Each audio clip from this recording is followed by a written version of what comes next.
Okay, hello everyone. Thank you for joining me for another YouTube live. It's sort of an impromptu one. Didn't have this set up because I didn't know if I would have time, but I do. I have about 45 minutes, so I thought I would just hop on and see how everyone's doing and answer some questions if people have them. So just because this is sort of just a sort of a very impromptu sort of thing. Don't know how many people will be around or will be able to watch. But if anyone does have any questions that come up, please do put your questions in the chat. Um, one thing that I did want to sort of mention, there's an interesting interview that I saw with a lady. She's a professor at MIT. Try and find her name here. Where did it go? Just left. And her name's Dr. Stephanie Seneff, Seneff. Very interesting lady, and obviously very bright. You know, she's a researcher and professor at MIT, but she studies glyphosate, and she's been studying that for years now, like 10 years or more. And she thinks that's a major contributor to the damage happening to our health and the health of kids and all these sorts of things.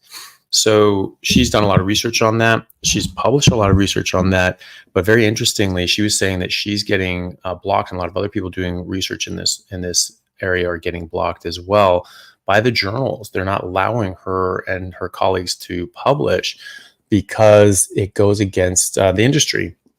And the industries they splash the cash. So they're major donors and advertisers with a lot of these things. So they spend a lot of money with these journals and with media outlets talking, so that when a paper comes out that they don't like or goes against them, they can say, hey, put pressure on them, say, hey, you need to pull that, you need to retract that article, that paper, which is a big black eye to researchers. It can actually ruin your career if you get papers retracted and you publish something and then the journal says, no, we're retracting this. This is no good. So that can be a big problem. And she was saying that they basically said they sort of gave her the opportunity to say, hey, would you be willing to retract your paper on glyphosate? And they were like, "Oh, that's not good," because that's usually what they do before they're going to, pull the paper themselves. So they give you a chance to sort of save some face. And they decided, no, we're not going to pull it. We're not going to pull it ourselves.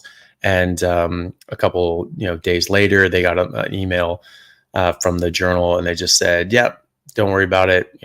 It's not an issue now." And then they published like the next day an article saying that, hey, we're not going to be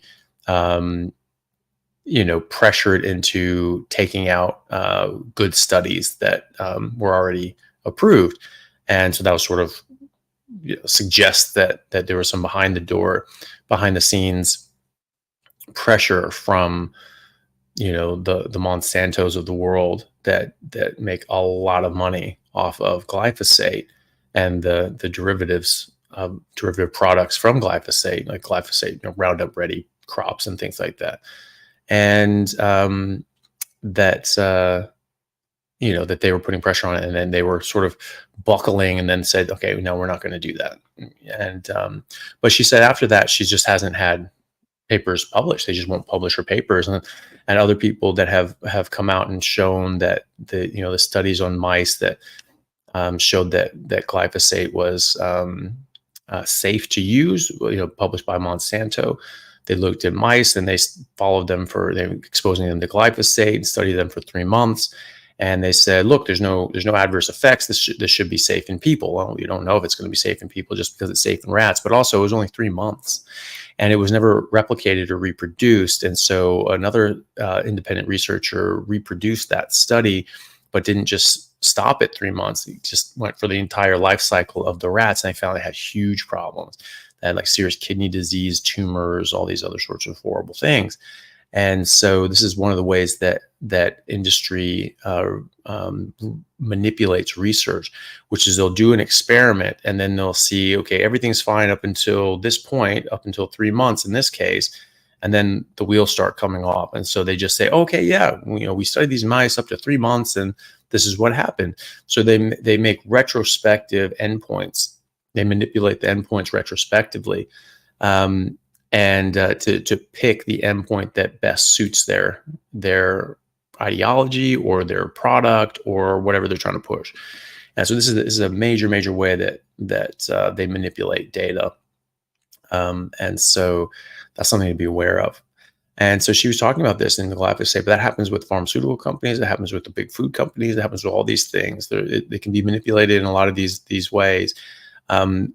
Data and research used to not be considered, worth paying attention to unless it was independently reproduced. Like if it's not reproducible, if those benefits and effects are not reproducible, then it's worthless. It was just a fluke. It's like, oh, but I had this study and it did this and I had statistical significance. What do you do if you can't reproduce those results? Then, it's no good. You could have manipulated something, you could have made something up, you could have just gotten something wrong. But now, in my lifetime, that's changed. When I was a kid, that's how we were taught science, that it has to be reproducible. You have to be able to, do a study, and then someone else has to independently carry out that same study, just like you would in chemistry class. You follow a certain formula, you should get the same results if you follow those steps correctly. And when people do follow those steps and they're getting completely different results, then it's like, okay, this isn't reproducible. This isn't any good. And in my lifetime, that has changed. When I was a child being taught, in high school being taught, the scientific method, that was a big part of that reproducibility. And then as an adult, it's just out the window. You just publish anything. It doesn't matter. It doesn't have to be reproducible. And I think that's definitely to our detriment. And so we're seeing this. We're seeing these people reproduce these experiments, do them properly, and find that they get very different results than the original Monsanto studies on mice.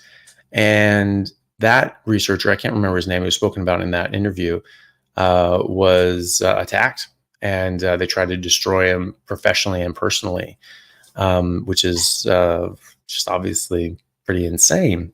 That was on something called the Demystifying Sci, SCI, so like science, podcast and YouTube channel. So the Demystify Sci podcast. And the interview was with Dr. Stephanie Seneff, Seneff.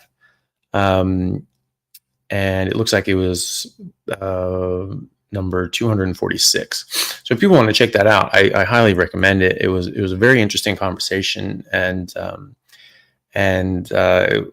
talks about glyphosate and deuterium. She's actually worked with Professor Laszlo Boras on deuterium, who I've had on the podcast. I'll be having on the podcast again next month, and so she's really interested in deuterium as well. He contacted her about her work on glyphosate and introduced her to deuterium, and she had a big epiphany moment, going, wow, this is really a big deal, just like she had with glyphosate.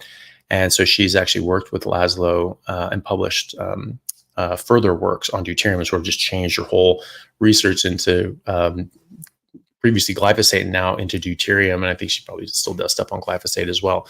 So it's very interesting. It's something to think about, how data is being manipulated. It's not just that these industries spend way more money on nutritional research and other sorts of research. They do the majority of these studies that get published, but they're also manipulating the data, and sometimes they don't get an outcome they want. They just don't publish it. But also the things that they are publishing can be manipulated in very serious ways, like retroactively manipulating endpoints to show safety or efficacy to a certain extent, and so that they can sell their product, and then manipulating the journals and the media outlets to defend them and defend their products instead of reporting the truth and publishing real data and science to better our understanding of the world.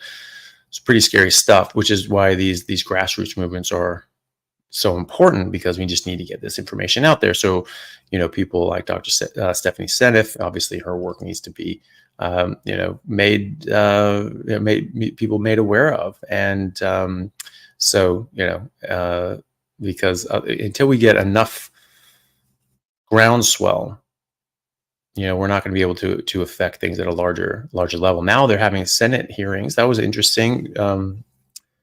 RFK Jr. was able to get a Senate hearing, and it had people like Michaela Peterson, Dr. Jordan Peterson, Casey Means and Callie Means, and a number of other people who were able to sit in front of the Senate and say, like, hey, we have this chronic disease pandemic, and we think we're being poisoned by the food and environment and all these sorts of things, which is what we've been saying here for years now.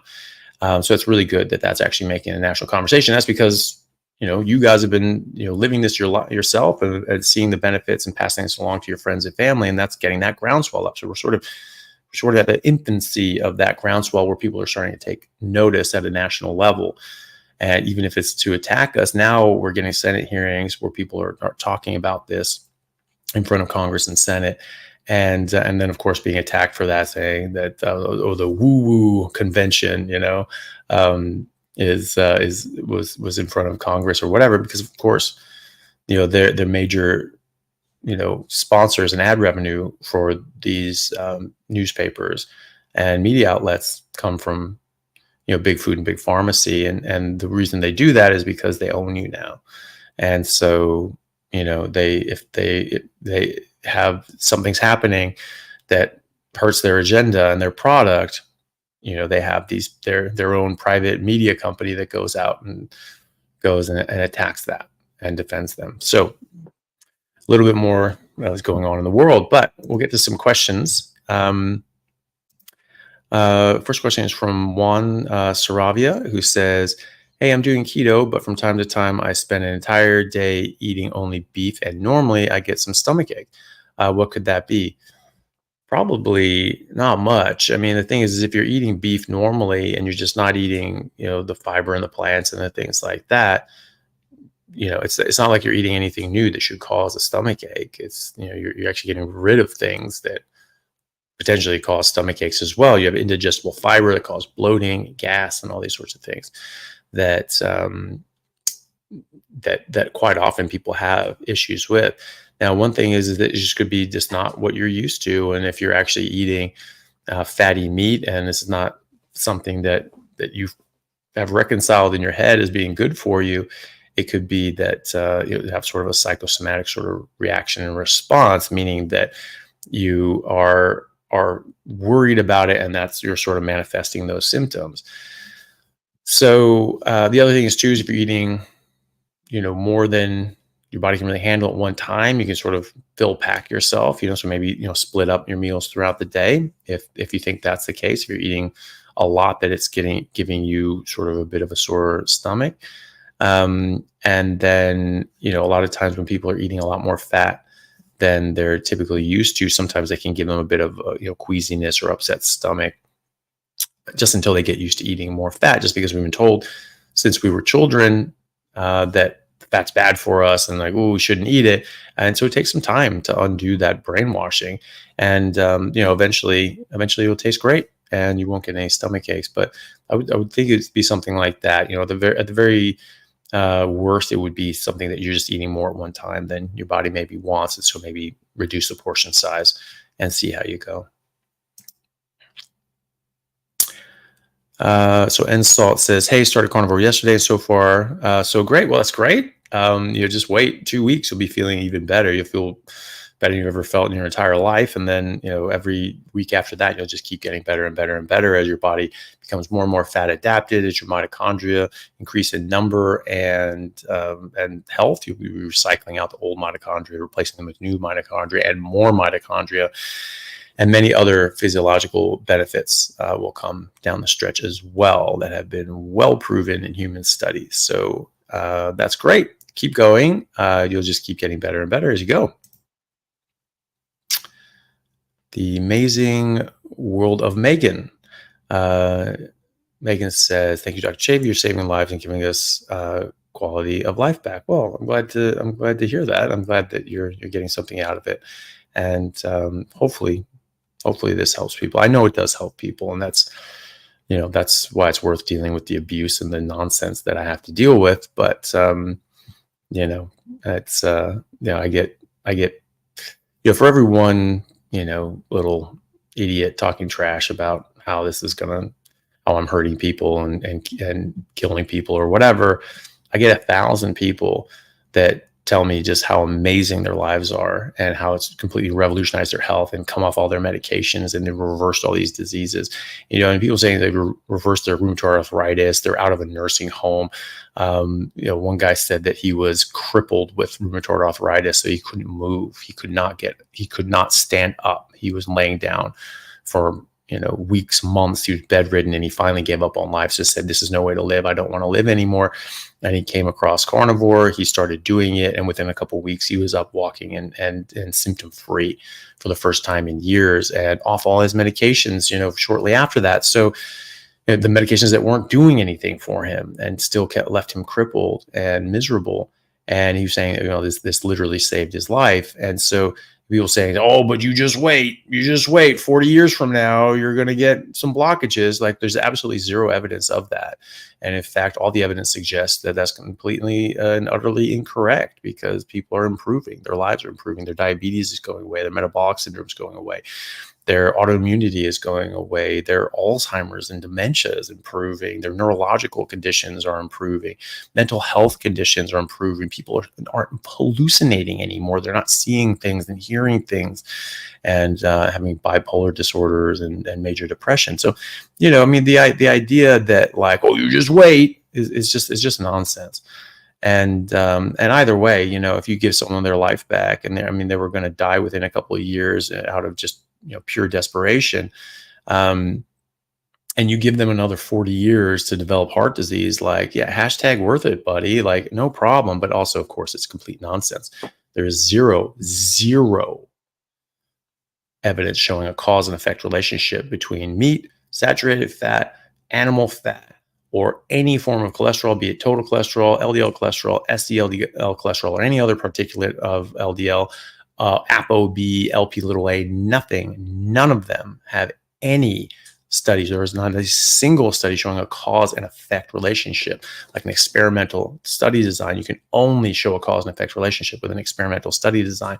Otherwise, it's purely associative. You cannot show causation from an associative study, from a correlative study. You cannot ever. That's a definition in statistics. And so there's never been an experimental study that has ever shown a relationship between cholesterol or saturated fat and cardiovascular disease, ever. And so, but there have been at least 5 where they lower saturated fat and lower cholesterol, and more people die of heart attacks and strokes, or have absolutely no benefit whatsoever. So it's either completely worthless and not associated at all, or it makes people die more by lowering their cholesterol and saturated fat. So pick one, right? Because it's not the other way around. And then with saturated fat, they've done umbrella reviews, which is you have meta-analyses of randomized controlled trials, and if those randomized controlled trials are any good, then you get a good meta-analysis. But if it's a bad meta-analysis, then, or if it's a bad group of randomized controlled trials, or it could be just a meta-analysis of observational survey studies, and that's obviously garbage. And so the meta-analysis is going to be garbage in, garbage out.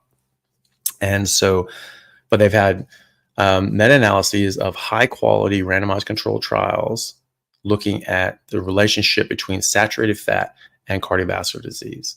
And then now they've had multiple meta-analyses of high-quality randomized controlled trials. And now they've done meta-analyses of these meta-analyses called an umbrella review, which is the very tip of the pyramid when you're talking about the evidence hierarchy.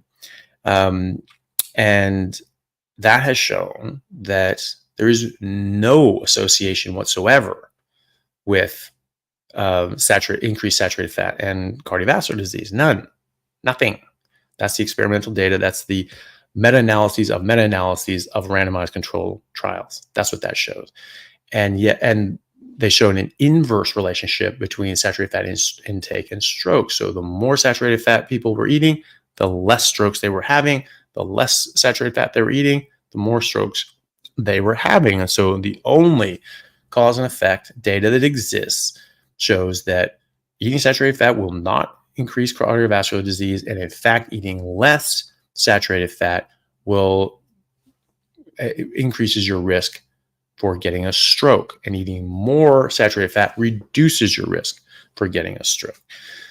So there's absolutely no evidence that this is hurting people, and there is a ton of evidence that this is helping people, just by people saying, hey, look, this is helping me. This has changed my life.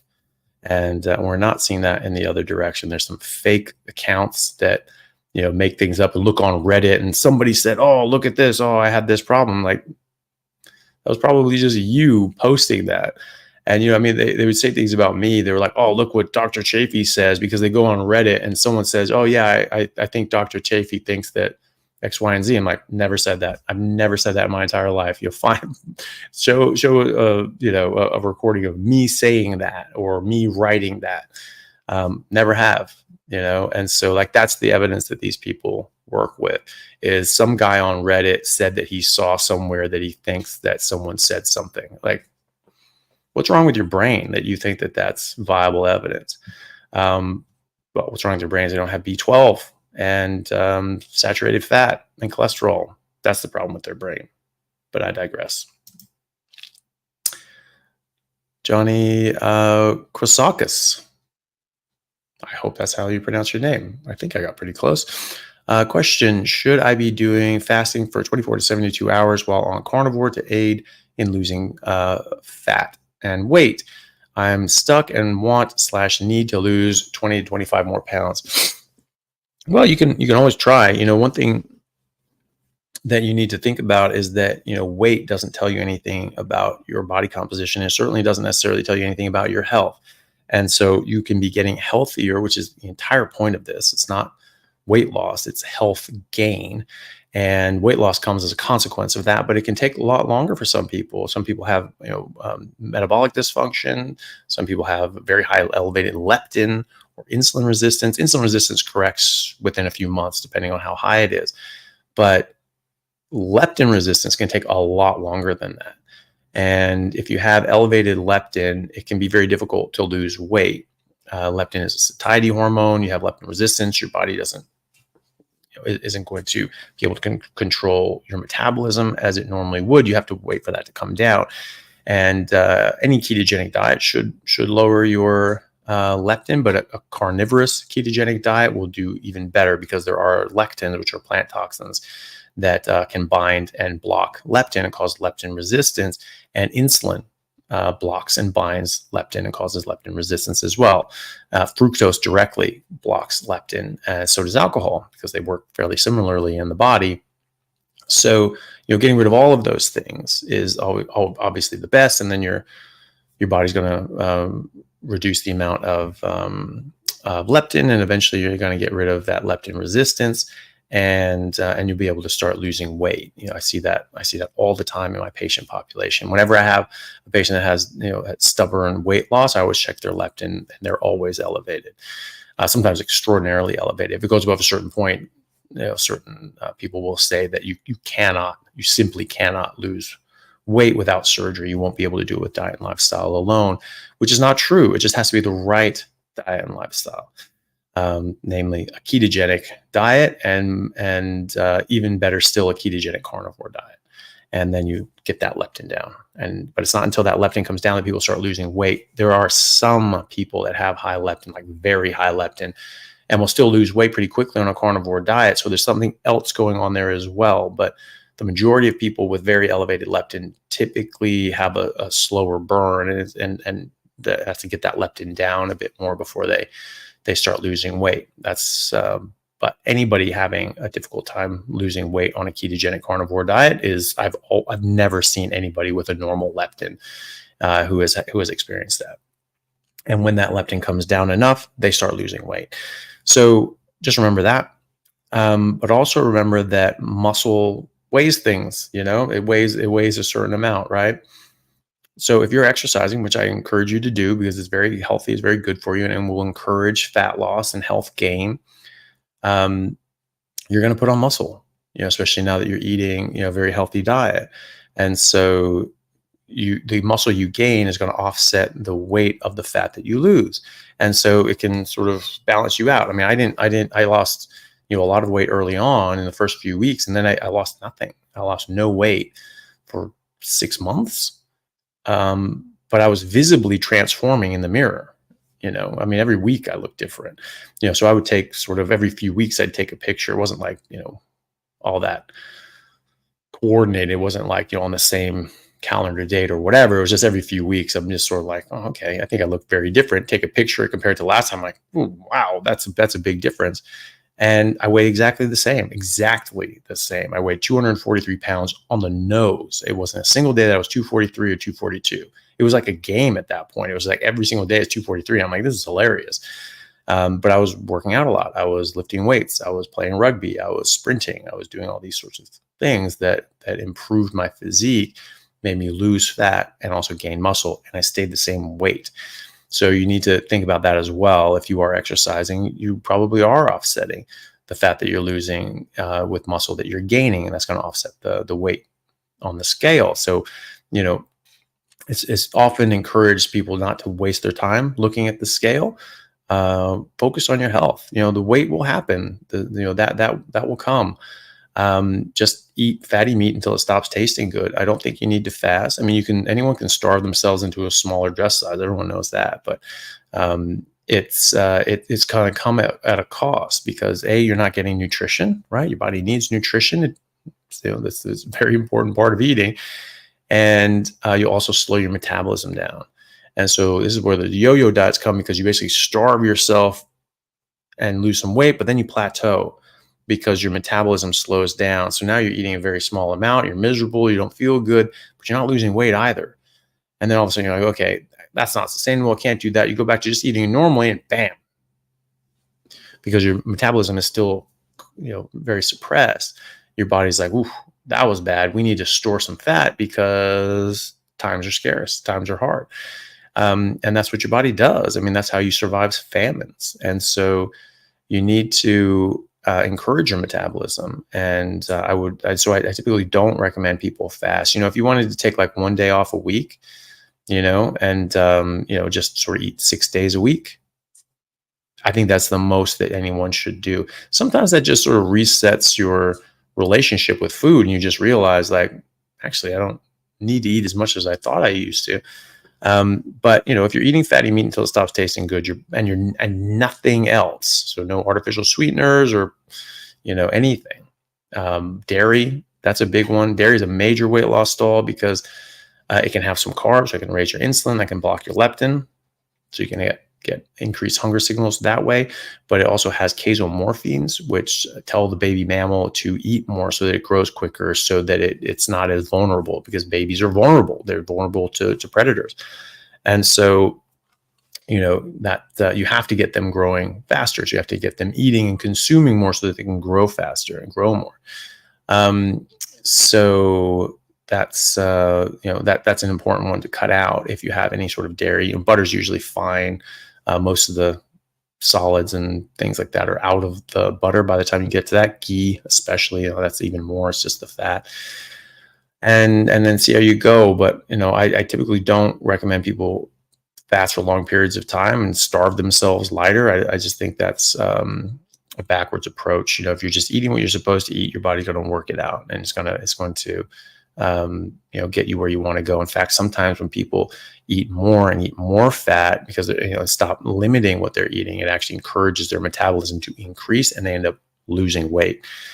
And so, just remember that, and cut out everything except fatty meat and water. Make sure you're getting enough fat, and try and exercise. Do lift weights, do sprint, and just remember that this is going to change your body composition, but not necessarily your weight.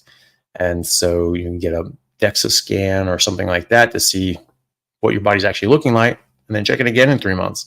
That's way more information than you get from just the scale, and much more valuable information.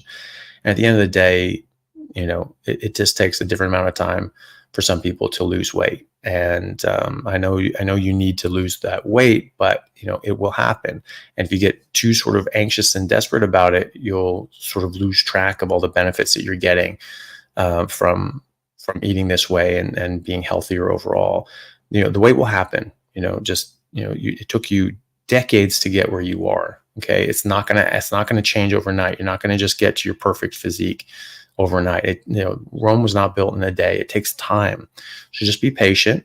It's good that you're looking at different sorts of things to try to improve your outcomes, but don't do that at the expense of your health or your metabolism, because it's gonna end up biting you in the back in the future.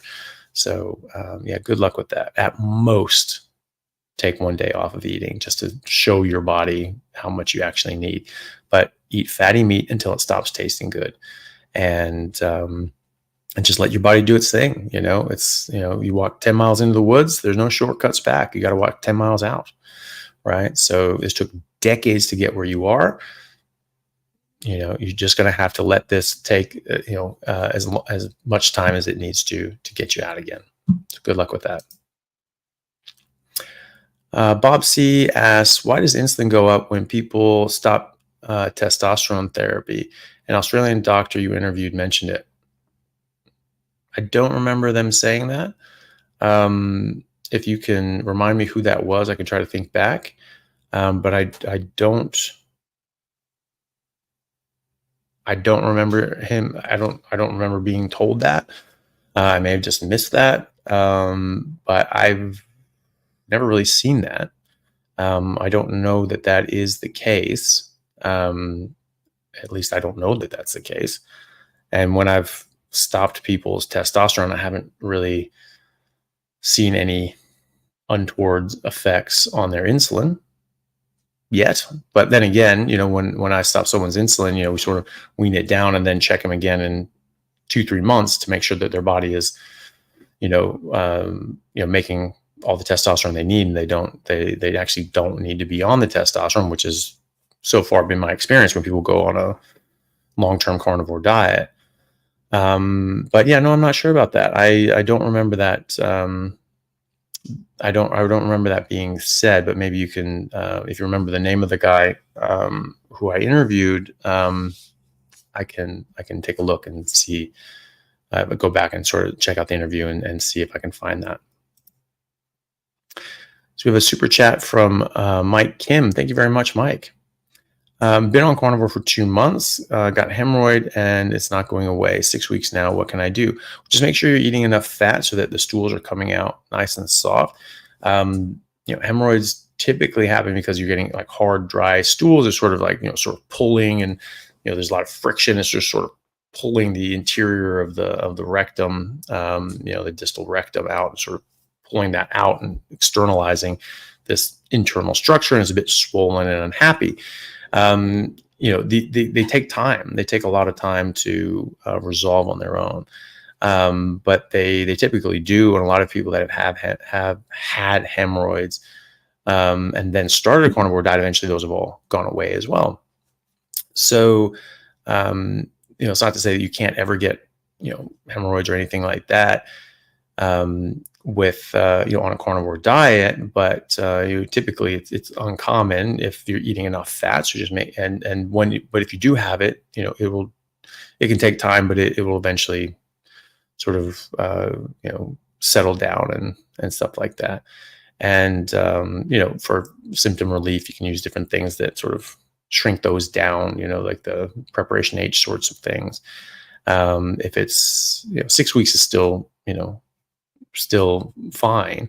You're still definitely in the realm of this can heal on its own, but there are different ways of sort of getting rid of those as well, and removing them if that's what you wanted to do down the track. But I don't think you need to. I think just be patient, and it'll sort of sort itself out. But just make sure you're eating enough fat. A lot of fat. You need to eat enough fat that your stools are very soft, so it's not coming through and irritating. Because every time you defecate, it's going to irritate that again and again and again, and keep it sort of perpetuating that problem. So make sure you're getting enough fat so that it's very soft, so it's not irritating it as much. Annabella, the Happy Carnivore. Nice to see you. Thank you for the super chat. Hi, Dr. Anthony. Can carnivore help constipation from painkillers? I'm on endone and Panadine Forte, which is a Tylenol and codeine for people in America. I've been losing appetite from being in pain. Sorry to hear that. It can help. The same thing. You need to eat enough fat. So there's a certain amount of fat that your body can absorb, and after that, it just goes out, and that extra fat keeps the stool soft. And so what endone and opiates do to cause constipation is that they slow down the motility of your gut, and so it dries out your stool all the way. And so, you know, if it's if you don't have any fat in there, it's going to be a brick, right? But if you're eating a lot of fat repels water. It's already desiccated completely, so it doesn't matter how slowly it transits your bowel. It's going to stay soft. So as long as you are getting enough fat, you should still have soft stools, even though it's coming out slower. So just really ramp up the fat, and that should basically act as a stool softener. And you can also take stool softeners. So if typically when people are put on, you know, opiates and things like that, like if you have surgery and you're going to be on painkillers for a couple of weeks, it's is very common for them to give stool softeners with that, to sort of take along with that. And that can be a good idea. But if you eat enough fat, that will be its own stool softener too.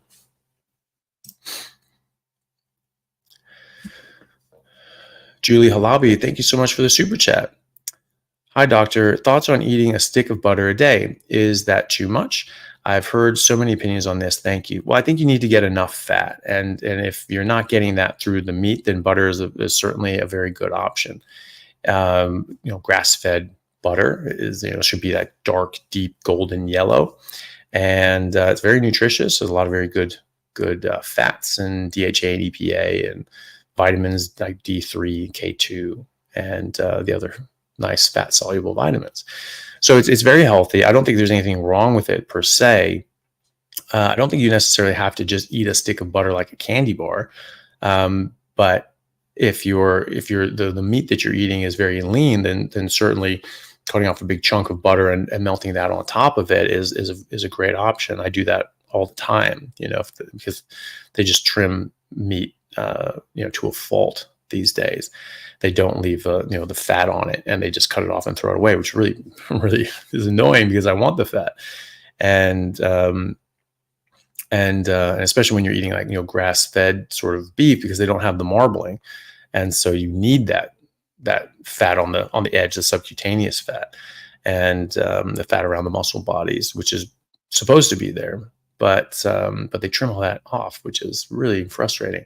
So if you're in that boat and you're not getting enough fat out of the meat that you're eating, then adding grass-fed butter is a great idea. You just need enough. You know, you don't have to have specifically a stick. There's whatever is enough for you. You know, like I mentioned, it's nice when these questions sort of run in groups like this, because it's sort of ties in one to the other.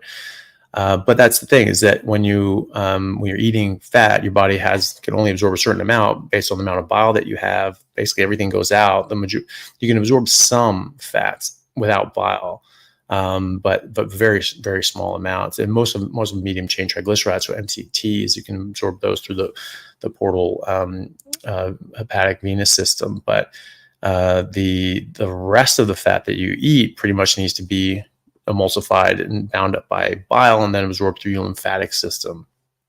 So that's how that works. And when you run out of bile, then you can't do that, and it just goes out. So just try to get as much fat as your body can handle, that your body can absorb. And so you want to get to the point that, you know, your body, that you're having, you know, soft stools. And if they're hard, then, you know, you're not eating enough fat by definition, right? And so even if you're taking things that are constipative, such as opiates, or dairy is quite constipating, in its own way, and it actually has casomorphines, which can sort of act in a similar way and slow down the motility of the gut. But if you're getting enough fat, it won't be a problem. And so just, if you're getting enough fat just because you're getting, really fatty meat, that's usually the best. If you're not, then yeah, add butter. That might be a stick if that's what your body needs, but just, play it by ear. If you go too far the other way, you're going to get loose stools, and sometimes people have a problem absorbing, rendered fat like, butter or tallow, because it can just sort of go through your body a bit more quickly, and then your body doesn't have a chance to release the bile and absorb it. And so if you're getting sort of loose stools, you maybe pull back a bit. But yeah, so if you get that sweet spot where you're just getting soft stools, but not loose and not hard, then that's where you want to be as far as fat content. And if that means eating butter, adding butter, then so be it. That's a good option. And just remember, you can only absorb a certain amount. So people can say you need to eat an extra stick of butter, but if you eat a stick of butter and it's surplus to demand, it's just coming out, right? And so because, you eat 5 sticks of butter, you can do that, but you're only going to absorb what your body needs, and then the rest of it's going to come out. And so, if you're doing that already and you're getting enough fat from the meat, then you don't need it. So you just need enough fat. And if you need to flesh that out with butter, then yeah, that's a very good option. For EPJST, ask any opinion on benfotiamine. Not really, because I've never heard of it. Let me just look it up real quick. Benfotiamine. Oh, very odd. I've never heard of that. What is that? This is a synthetic fat-soluble S-acyl derivative of thiamine that is approved in some countries as a medication or dietary supplement to treat diabetic sensory motor polyneuropathy. Interesting. No, I haven't come across that. I'm not an endocrinologist specializing in diabetes, which is probably good, because then I wouldn't, I haven't been pigeonholed in my approach to addressing diabetes. So diabetic polyneuropathy is a pretty big burden of disease. People get diabetes, they damage everything in their body, and including their nervous system, and then get peripheral neuropathy and pins and needles and pain and all these sorts of things, their hands and their feet, etc. And so that can be very bad when the sensory nerves are the least myelinated, so they're the most vulnerable, they're the weakest, and they're the first to get injured and the last to heal. And they're the ones that, if you damage something and you're just completely numb, it's lower odds that you're going to get those back than other neurological complications typically. So I don't know the efficacy of that drug. It's something that, if your doctor, is that something that your doctor thinks would be beneficial, then you can certainly try and see how you go. I do see a lot of people with a carnivore diet improving. One of the main things improving neurological health and these sorts of things is it's a derivative of thiamine. B vitamins in general. When you have a lack of B vitamins, you can get neurological issues. You can get peripheral neuropathies and polyneuralgias and things like that. And if you don't have enough B12, you can just get direct demyelination of your nerves and your axons. You can get pain and tingling and neuralgias and neuropathies. Almost everybody's low on B12, and they just don't realize it, because since everyone's low on B12, the reference ranges have shifted left. And so they've gone lower and lower and lower as what we consider normal and acceptable, because since everybody's B12 deficient, now all of a sudden no one's B12 deficient, because that's reflected in the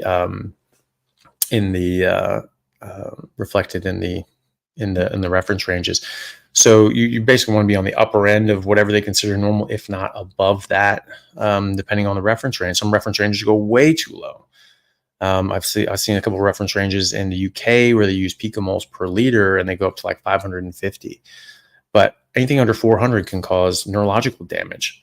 So like, why would we say that that's normal? That's a clear and distinct, serious deficiency. And really what you want to be is 800 to 1200 picomoles per liter for B12. That's what I would consider an optimal range. That's what I try to get my patients to.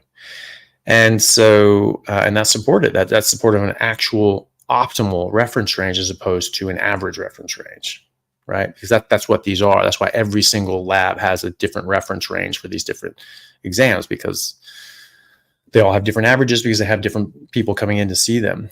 So, when you address that and you go carnivore, the only way you're going to get B12 is through meat. And so, from a dietary source anyway. And, you're going to improve your B vitamins. You're going to improve your B12 in particular, which is very important for your neurological recovery and health. And you can improve that way as well. And you're also reversing your diabetes. And so you're not getting this glycation damage, and your body can start repairing the damage that's been happening. So, just keep that in mind. And if you and your doctor think that is something that would be beneficial to you, then that's something that you can try. But it's not something I really have any experience with. I just generally go for diet and lifestyle, and then work from there if they don't improve, but they typically do. All right, thanks for that. There's two more super chats, and then I have to go because I have an appointment starting in about 6 minutes. So I'll just do these last two questions, and then we'll go from there. But we'll have to cut off the super chats as well. Eccentric Eclectica, I hope. Thank you very much for the very generous super chat. That's very kind of you. They say, I had a stroke last month. I'm so sorry to hear that. I tried to go back to carnivore, but my taste has been affected, and I can't tell what I'm eating. Everything tastes bad, and no idea my satiety rate as stomach isn't registering. I'm very sorry to hear that. Just try to aim for what you were eating previously. If you had sort of a certain amount of fatty meat that you were eating before, then try to aim for that and see how that affects you. You can, in this case, probably check your weight. Might actually be one of the few times this is useful. If you start losing more weight, or you're taking pictures and you're losing more lean body mass than you want, then you increase the amount that you're eating, and go from there. Go by your stools. Again, you want to have nice soft stools to make sure you're getting the right amount of fat, and as according to your body being able to digest it or not, or absorb it or not. And this is a good thing to point out too. That we go through our life and doing the best that we can, doing what we're told, or maybe not, but some people do. They do exactly the right thing. They do exactly what the guidelines say, and they get problems and they get health issues. And then you come to a carnivore diet. Those don't all go away overnight. It can take years and years and years, and you can still be at a higher predisposition to have a stroke or have a heart attack or get some other sort of issue, acute or otherwise. So it's while it can hopefully help reverse a lot of these issues, we don't know to what extent that they can. And if you have this burden of disease already, or you have like atrial fibrillation. Atrial fibrillation is a major cause of stroke.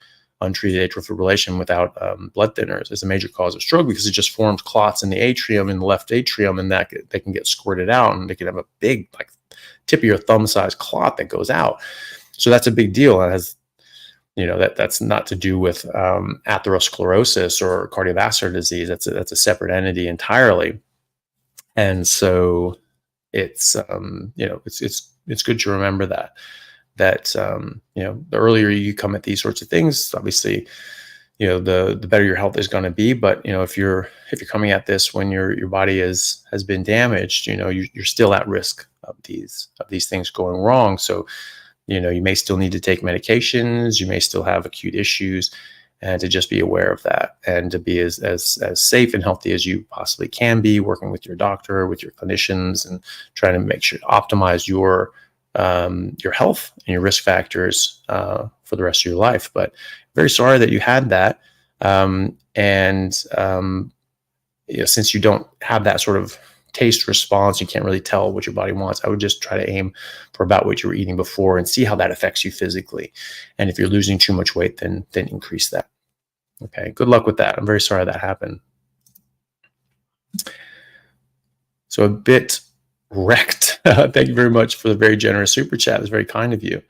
What is your theory on why humans like and crave the sweet flavor? So that was explained by the idea that we don't know of any plant that contains fructose that is acutely poisonous for humans, that will kill us that day. Now, that doesn't mean they don't have any toxins. It just means that we're better equipped at dealing with those toxins, and they won't kill us right away. Grapes have fructose, but they also have tannins. They also have other toxins that will kill cats and dogs. So they have toxins, right?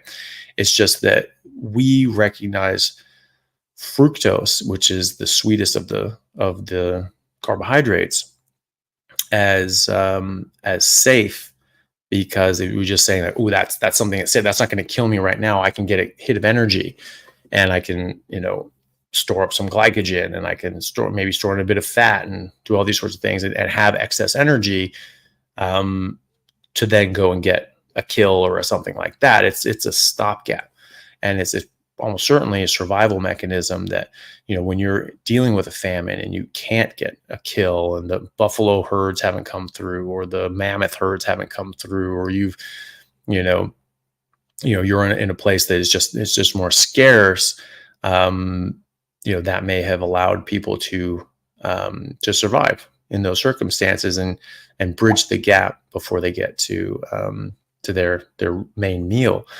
You do get energy from this stuff, and that can be life-saving in certain circumstances. Eating a lot of it long-term is going to cause problems, though. And so, we wouldn't ever have come across sugar in the amounts that we do now, because we weren't able to refine sugar. Honey, you had to go against a whole beehive. It took a long time. Maybe until we had fire, we weren't getting out of beehives, because they'd swarm you and they'd kill you. And people do die from getting swarmed by bees to this day, right? Without allergies, they can just get stung so many times they're stung to death. That's what they're there for. They're defending the hive. They're defending their honey. That's their food. And so until we figured out how to smoke them out, that wasn't an option, and the fruit was nowhere near as sweet as it is now, and it also was only available in very certain periods of time, especially during the ice ages. I mean, there's hard evidence that humans have been living in the Arctic Circle during the ice ages, right? So what fruit were they eating? What honey were they eating? There wasn't anything there. What fruits and honey were people eating, or what vegetables were people eating when they crossed the land bridge, from Asia to North America by foot, and there wasn't anything. That's in the Arctic Circle, 1,500 miles north of what is now Seattle, when at the time, the area of Seattle was covered in a mile-high block of ice. So what was it like 1,500 miles north of that? Not good growing country, that's for sure. So, but that's the idea, is that we recognize it as something safe. But now it's called an evolutionary trap, because we look at something and it says like, "Ooh, this is safe, this is okay." And you're getting this in this mild form, saying, "Okay, this is okay for me to eat and get some energy from and survive."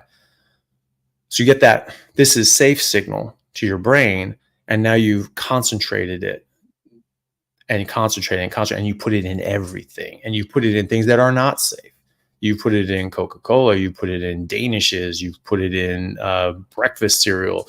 You put it in salt. I mean, they put sugar and salt into, or they put sugar into the salt that they use to salt French fries with at some places. I think McDonald's do, but other there are fast food restaurants that do that. So now you're getting that this is safe for me signal when something's not safe for you.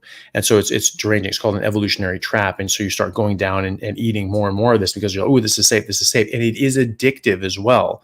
It gives a dopamine response to the addiction centers of your brain. I heard, Lane Norton, spouting nonsense where he said, well, hugs give a dopamine response too.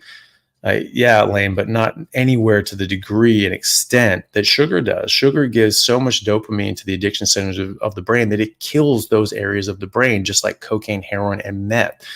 And there are studies in humans showing on MRI that that eating sugar, that people who are addicted to sugar, kill the same areas of the brain as meth, to the same extent as people who are addicted to meth. Okay, so this is not hugs. Like hugs aren't going to do that to you. So that's just a lame comparison. This is a drug. It is absolutely a drug. It gives that yes, this is okay signal, and it's addictive. And then we're putting this in everything, and so we're just overeating, over consuming, because the more addictive they can make food, the more of it you're going to eat, the more of it you're going to consume, the more of it you're going to buy from them. So the more products they sell. And they have food scientists or very clever people who are working tirelessly to make this as addictive as possible. And they've even said, I saw a 60 Minutes episode where they were interviewing some of these people, and they said, yes, we want to take these chemicals that give that, ooh, this is good, go signal, change it, manipulate it so it gives a much bigger signal and goes away quickly. And so then you get that big ooh, and then it goes away. And so you want the next one, and the next one, and the next one, and the next one. And you make this compulsive pattern of eating. And obviously that's not good, but it's good for their bottom line because they're selling more. And so that's where that comes down to. And so it's called an evolutionary trap. We recognize that as safe, and but it's not anymore, unfortunately. So, okay. All right.